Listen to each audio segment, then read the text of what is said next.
Hello, hujambo, karibu sana kwenye Kona Frag ya Travel TV na mimi ni Mbushi Kuilasa. Leo tuanzie kunako kikosi cha Young Africa ambako kiungo wa klabu hiyo raia wa Uganda Khalid Aucho anatajwa kwamba atakosekana kwa wiki 3 baada ya kufanyiwa uchunguzi wa kina zaidi. Imebainika ana changamoto ya misuli ambayo inamkabili, na hivyo Khalid Aucho sasa atalazimika kuikosa michezo kadhaa ikiwemo mchezo wa ligi kuu Tanzania bara dhidi ya klabu ya soka ya Azam FC, mchezo wa dabi ya Dar es Salaam ambao unatarajiwa kupigwa tarehe 10 ya mwezi wa 4 2025. Khalid Aucho aliumia katika mchezo dhidi ya timu ya soka ya Coastal Union katika mchezo uliopigwa dimba la KMC Complex, mchezo ambao ulimalizika kwa Yanga kupata ushindi wa goli 1-0.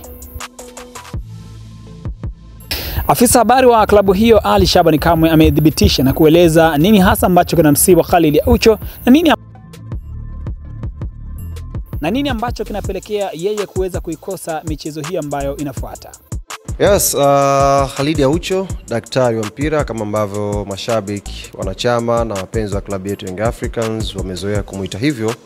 Jana ni kweli alipata majeraha na akashindwa kuendelea kwenye mechi dhidi ya Coastal Union, na shauku ikawa kubwa kwa mashabiki wa Young Africans kutaka kujua hali ya daktari Aucho, aliumia nini na alichoumia kama kitamweka nje kwa muda mrefu, kwa sababu watu wanajua kuna mechi nyingi zinakuja mbele na wanahitaji wachezaji wao wote wawe fit.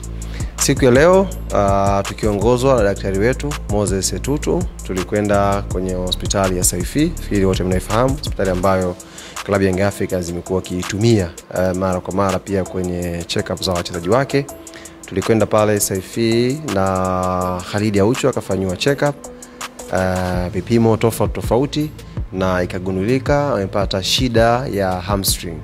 Hamstring ni neno la kitaalam, lakini kwa lugha tu ya mpira kwa watu ambao watakiwa waelewe kwa haraka ni majeraha ya nyama za paja, sehemu ya nyuma.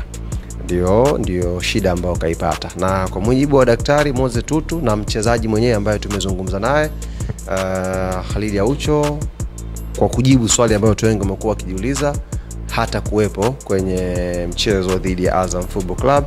Na mbali na taarifa hiyo kutoka Yanga, klabu ya soka ya Simba kesho na mchezo wa kombe la shirikisho barani Afrika hatua ya robo finali dhidi ya Al Masry, na tayari kuelekea mchezo huo timu hiyo imesema iko tayari, huko kocha wa klabu hiyo Fadlu Davis akisema wamejiandaa na wako tayari kwa ajili ya mapambano.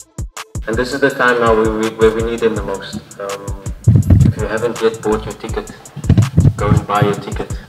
Or if you don't get a chance today, go and buy your ticket tomorrow morning before the game, and bring your family and come and witness an exciting game where the players are going to give their all to make this club and to make them proud.